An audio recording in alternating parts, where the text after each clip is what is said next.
మలబద్ధకం అనేది పార్కిన్సన్స్ వ్యాధి ఉన్న వాళ్ళలో చాలా తరచుగా చూస్తాం. ప్రతి 10 మంది పార్కిన్సన్స్ వ్యాధి ఉన్న వాళ్ళలో 8 మంది వరకు మలబద్ధకం అనేది రావచ్చు. చాలాసార్లు ఇది డాక్టర్కి ఈ విషయం అనేది ఇది సాధారణమైందే కదా అని చెప్పరు. కాకపోతే ఇది పార్కిన్సన్స్లో ఒక ముఖ్య లక్షణం మలబద్ధకం అనేది. ఇది రావటానికి 3 ముఖ్య కారణాలు ఉన్నాయి. అన్నిటికన్నా ఇంపార్టెంట్ మొదటిది ఏంటి అంటే, పార్కిన్సన్స్ వ్యాధి మెదడుని ఎట్లా ఎఫెక్ట్ చేస్తుందో అట్లాగే పేగులకి సంబంధించిన నరాలు ఉంటాయి. దీన్ని ఎంటరిక్ నర్వస్ సిస్టమ్ అంటాం. ఆ నరాల్ని ఇబ్బంది పెట్టడం వల్ల పేగుల కదలికలు అనేవి చాలా స్లోగా ఉంటాయి. ఈ పేగుల కదలికలు తగ్గడం వల్ల మలబద్ధకం వస్తుంది. కొన్నిసార్లు పార్కిన్సన్స్కి వాడే టాబ్లెట్స్ కూడా దీనివల్ల సరిగ్గా పనిచేయకపోవచ్చు. రెండో ముఖ్య కారణం ఏంటి అంటే, పార్కిన్సన్స్కి వాడే మందుల వల్ల కూడా అప్పుడప్పుడు మలబద్ధకం అనేది రావచ్చు.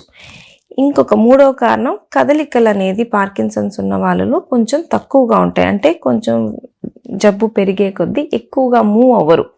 ఒక చోట ఎక్కువసేపు ఉండడం వల్ల, కూర్చోవడం వల్ల, బాడీ మూమెంట్ లేకపోవడం వల్ల పేగుల కదలికలు కూడా స్లో అయ్యి మలబద్ధకం రావచ్చు.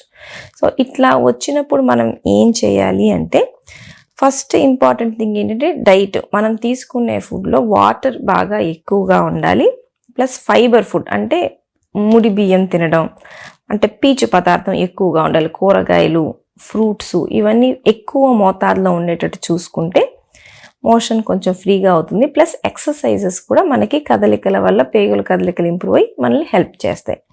ఇవి కాకుండా మనం మెడిసిన్స్ ఏమైనా వాడచ్చా అంటే, చాలా మందిలో చాలా జాగ్రత్తలు తీసుకున్నా కూడా మలబద్ధకాన్ని మనం అరికట్టలేకపోవచ్చు. అట్లాంటప్పుడు మనం మామూలుగా మలబద్ధకానికి వాడతాం చూడండి, సిరప్స్, టాబ్లెట్స్, ఇట్లా ఎన్నో రకాలు ఉంటాయి. వాటిల్లో మనకి సెట్ అయ్యేవి డాక్టర్తో ఒకసారి మాట్లాడి ఎక్కువ కాలం అంటే చాలాసార్లు లైఫ్ లాంగ్ కూడా మనం ఈ మెడిసిన్స్ కంటిన్యూస్గా వాడుకోవాల్సి రావచ్చు.